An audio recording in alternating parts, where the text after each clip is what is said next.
po bang pagsama ni Antoinette kay Kim, sa pilitan ba ito o kusang sumama ang inyong anak? Nag-aaway na po kasi kami sa chat. Tugunin niya na raw po yung gamit niya. And then, di ko alam, nung August 2, pumunta siya sa bahay, bigla niya kinuha yung mga gamit niya. Kasama niya si Wamos Cruz.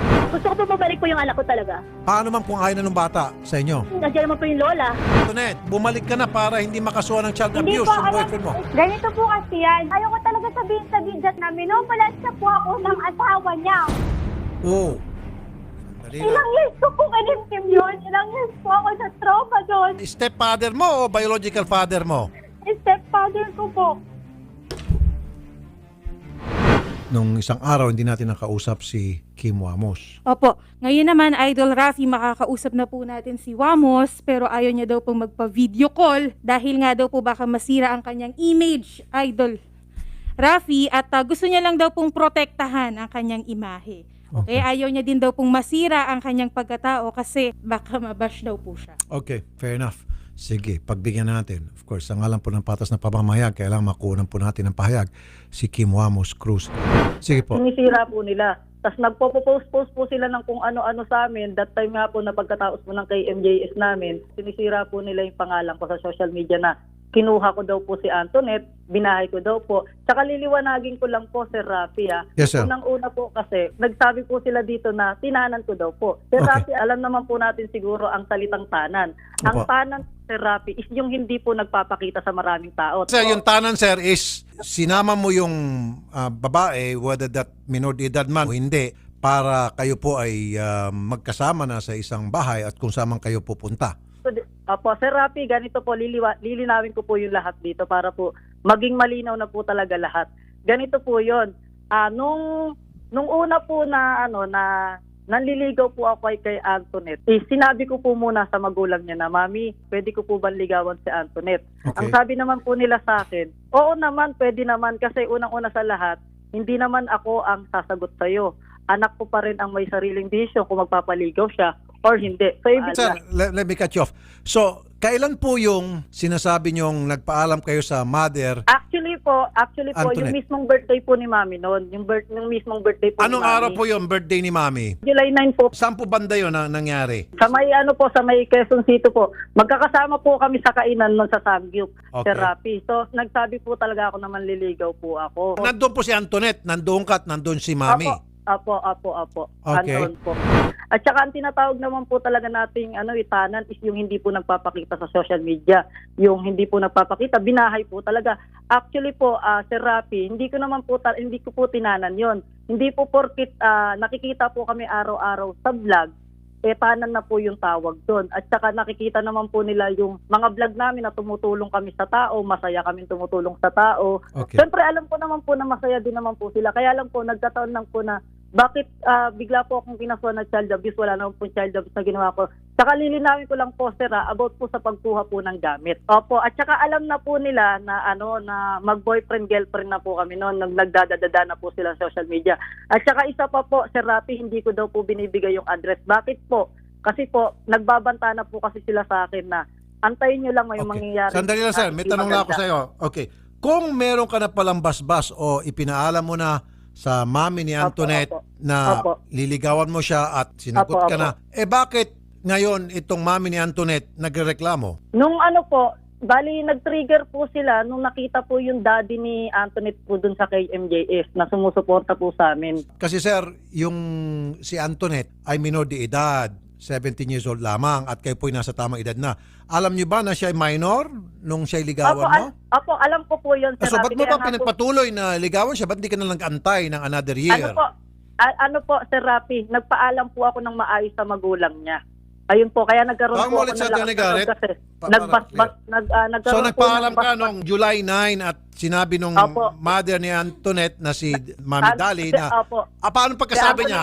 ang sabi po ng mami ni Antoinette, wala nga daw pong problema sa kanila kasi ang nililigawan ko naman daw po is si Antoinette. Na kay Okay. Antoinette daw po Alright. yung desisyon. Okay, matatanda ko Opo. na sir, ang sinabi ni Atty. Garrett kahapon, pinayagan ka na manligaw sa Opo. kanilang anak, pero Opo, binabawi opo. na niya at may karapatan siyang bawiin na yung pagbibigay niya ng basbas sa inyo. So ibig sabihin, Opo. isauli mo na po si Antoinette. At on the other hand, ako po mismo, hindi papayag, ako na magtataka kayo, ba't ka nakikialam dito, Rafi Tulfo? Hindi ako papayag na si Antoinette ay babalik kay Mami Dali hanggat hindi, may kondisyon, hanggat hindi na-assess ng mga taga-DSWD sapagkat merong aligasyon, sinabi ni Antoinette sa atin noong isang araw na siya ay minumolestya maraming beses na ng kanyang stepfather nung maliit pa siya. So kung totoo yan, abay, bakit ko ibabalik sa kapahamakan itong bata? No, F-way. Okay? Now, lumilitaw sa aming ginagawang investigasyon, ito po na aming reporter, mukhang nagsasabi ng totoo si Antoinette. Kasi pumunta yung reporter natin si Mau Peralta. Mau, Yes po, Idol. Magandang hapon po. okay, pinapunta kita dyan. Kahapon, hindi nakapunta yung mga taga-DSWD at yung mga taga-PNP. Bakit? Yes po, Sir Rafi. Kahapon nagkataon po sa sobrang lakas po ng ulan sa Cavite. Wala pong pasok ang DSWD pero nagpunta po tayo sa kituanan ni Antoinette at kung saan nga po, dun po sa tahanan ng kanyang daddy. At naaktuhan po natin, talagang dun po siya nakatira sa tatay po niya. Okay, pero bakit hindi pumunta yung mga taga-MSWD o DSWD o PNP? Yun yung usapan, di ba? Para i-pull out muna itong bata at gawa ng assessment at intervene na rin tungkol sa kanyang aligasyon na siya minumolestya ng kanyang stepfather at lahat-lahat na. Ba't hindi nangyari? Opo, sir. Nagkataon po kahapon po ay signal number 2 po sa Cavite kaya po wala pong pasok lang ang Okay. City Hall, sir. Kaya Okay. tomorrow po nakaschedule po at nabigay ko na rin po lahat ng detalye nitong bata at yung nangyari po sa kanya. Okay, sige. Attorney Garrett, Yes, sir, Rafi. Yes, sir. nasabi mo na ito kahapon pero gusto ko lang makasiguro. Baka yung mga iba hindi nakapakinig kahapon nung magsalita ka. Sabi ni Kim, nagpaalam siya sa tatay ni Antoinette, maging sa nanay, pumayag, sige, ligawan mo yung anak ko. Total, yung anak ko naman ang magdadala niya, hindi naman kami, etc. And Yes, then, ngayon, nung makita ni Mami Dali, yung kanyang biological father ni Antoinette, nagpapa-interview sa isang show sa kabilang stasyon, abay, binabawi na. At gusto nang sampa ng kasong child abuse. Yes, sir. Anong basa mo dito? May problema ba doon? Meron, Sir Rafi, no? Ganito po, liable po si Kim Wamos doon sa child abuse. Hindi po tulad ng sabi niya kanina na basta walang pananakit, walang pag-aabuso, walang sakitan, walang child abuse. No, that is not right. Under RA 7610 Section 10, nakasulat doon na any other person who commits any act na detrimental sa pagpapalaki ng bata is liable. Pero siya ngayon ay nasa kustodiya ng kanyang biological father. Yes, sir. Take note si biological father at saka etong si biological mother ay hindi kasal. Yes, sir. Yun nga, that's another thing I have an issue with, no? Kailangan natin kasing emerge to with our family code. Under our family code naman po kasi nakasulat doon that the parental custody of the child who is no, or out of marriage belongs solely to the mother. So, as long as andyan at capable ng mother na kanya po authority, wala pong karapatan ang father na magdikta kung saan malalagay ang batang yan. Ayan, Sir Kim Wamos. Yes po. Okay, napaliwanag po ni Atty. Garrett yung kasong child abuse. Narinig niyo po yung kanyang papaliwanag. Opo, narinig ko naman po yun. Kaya lang po, hindi naman po siya sa akin nakatira. Saka, simula't una po, hindi po kami magkasama talaga sa isang bahay. Nagsasama lang po kami. Pag magko-collab po kami, susunduin ko po siya dito kila daddy. Pinapayagan naman po siya ni daddy. Pero Alam sir, ko kung paano. tinangay mo siya at nagsiping kayo at may nangyari sa inyo. Hindi po, wala po. Po kami, Okay, wala tawag ulit pong si Atty. nangyari. Garrett. Nandiyan pa ba si Atty. Garrett? Okay. Magjowa lang sila. Hindi, siyempre, pakinggan din natin yung side niya para maging fair tayo dito, para wala siyang masabi na yung kabila lang pinapakinggan mo, paano naman kami. Sige, so magjowa lang kayo. So ang nangyari, Opo. nagkikita lang kayo pag nagkukulab. Opo, wala po nangyayari sa amin. Wala nangyaring pagtatalik. Wala po. Hindi kayo Kasi nagsasama po, sa isang una-una bubong, yung matutulog. Hindi po. Si Mami Dali. Yes po. Yes po, Sir Rafi. Yes po. Okay. Dati- Sabi niya, hindi naman daw sila nagsasama sa isang bubong at si Antoinette daw ay nakatira sa daddy niya at sila nakikita lamang kapag nagkukulab. Isa pong kasinungalingan niya, Sir Rafi. Okay. Nung July 9, Yes. birthday niyo po ito, ano? Apo, birthday ko po yan. Okay. Kayo raw po ay nagkasalo-salo sa isang restaurant sa Quezon Kainan. City. Yes po. Yes po, sir. At doon daw ipinaalam sa iyo ni Guamos na liligaw yung anak niyo at pumayag ka raw. Sir Rafi, kami nga ng anak ko, nagtanong, ako nga wala kasi talaga ako alam. Sabi ko kay Wamos noong time na yon, naliligaw ka ba sa anak ko? Sabi ko ganon. Hindi ko po alam na sila na po pala. Okay nga ma'am. So nung malaman niyo po nung July 9 na itong anak niyo Naliligaw pala po yun. nanliligaw, ano pong reaksyon niyo nung malaman niyo nanliligaw nung July 9? Sabi ko sa kanya that time, bata pa si Antoinette nga. Kasi syempre, 17 pa lang si Antoinette eh. Actually, So pumalag po kayo. Wala naman problema kung maligaw sa Rappi. Siyempre, di ba? Bata yan, nagliligawan. Okay. So paano po eksakto pagkasabi niyo po nung nagpaalam siya sa inyo ng birthday niyo?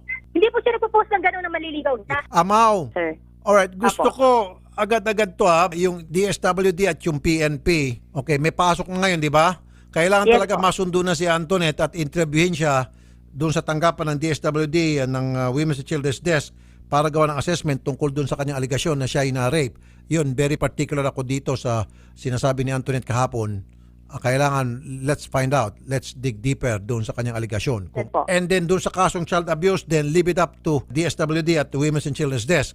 Kung may nakita silang kaso talagang child abuse, then so be it. Kailangan maisampa din labang kay Wamos. Okay, sir. Take note Mau, yung pag-atake natin dito, palaging bear in mind yung kapakanan ni Antoinette ang nasa isip natin kasi siya yung minor de edad dito. Yes po. Okay? Okay, sige. Noted, sir. Thank you, Mau. Sandali, Mau.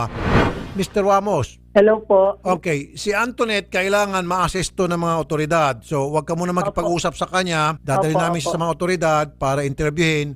Tungkol dun sa kanyang aligasyon, mas sensitive ako doon sa sinasabi ng ni Antoinette na siya ay na molestya. And then B, Opo. yung aligasyon naman ng mami ni Antoinette na si Dali na merong kasong child abuse. Okay? Paano po yun, Sir Rafi? Hindi naman po sa akin nakatira si Antoinette. Paano po akong kakasuhan? Well, narinig mo naman. Depende na yan sa mga taga-imbestiga sa kaso mo. Nandiyan naman yung Opo. Women's and Children's Desk, nandiyan yung DSWD. So, Wamos, magandang hapon at maraming salamat.